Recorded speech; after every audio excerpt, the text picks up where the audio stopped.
Tea, coffee ఈ రెండింట్లో ఏదో ఒకటి తాగకపోతే చాలా మందికి రోజు గడవదు. రోజులో 4-5 సార్లు లేదా అంతకంటే ఎక్కువగానే తాగే వాళ్ళు ఉన్నారు.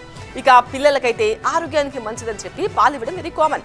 మరి మీరు ఇంటికి తెచ్చుకునే పాలు నాణ్యమైనవేనా, ఒరిజినలేనా?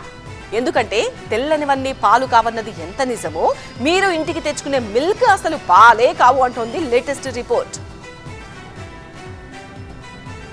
కల్తీ ఇప్పుడు అన్నీ కల్తీనే. అవును, మీరు తాగే పాలు కూడా కల్తీనే. ఇది మేం చెప్తున్న మాట కాదు, అధికారులు చెప్తున్న కఠినమైన వాస్తవం. దేశవ్యాప్తంగా పాల నాణ్యతను పరీక్షించిన అధికారులు భారీగా కల్తీ జరుగుతున్నట్టు నిర్ధారించారు. ప్రతి 3 శాంపిల్స్లోని ఒక దాంట్లో కల్తీని గుర్తించారు అధికారులు. గుజరాత్లో ఇటీవల నిర్వహించిన తనిఖీల్లో భయంకరమైన దిగ్భ్రాంతికరమైన విషయాలు బయటపడ్డాయి. ప్రతి 300 లీటర్ల స్వచ్ఛమైన పాలల్లో డిటర్జెంట్, యూరియా, కాస్టిక్ సోడా కలిపి 1800 లీటర్ల కల్తీ పాలను తయారు చేసి ప్యాకెట్ పాలుగా విక్రయిస్తున్నట్టు గుర్తించారు. మధ్యప్రదేశ్లోనూ పలు డైరీ కంపెనీల్లో తనిఖీలు చేసిన అధికారులు నాణ్యత లేని పాలను గుర్తించారు. దేశవ్యాప్తంగా ప్రతి 100 శాంపిల్స్లో 38 శాంపిల్స్ పరీక్షల్లో విఫలమైనట్టు అధికారులు వెల్లడించారు.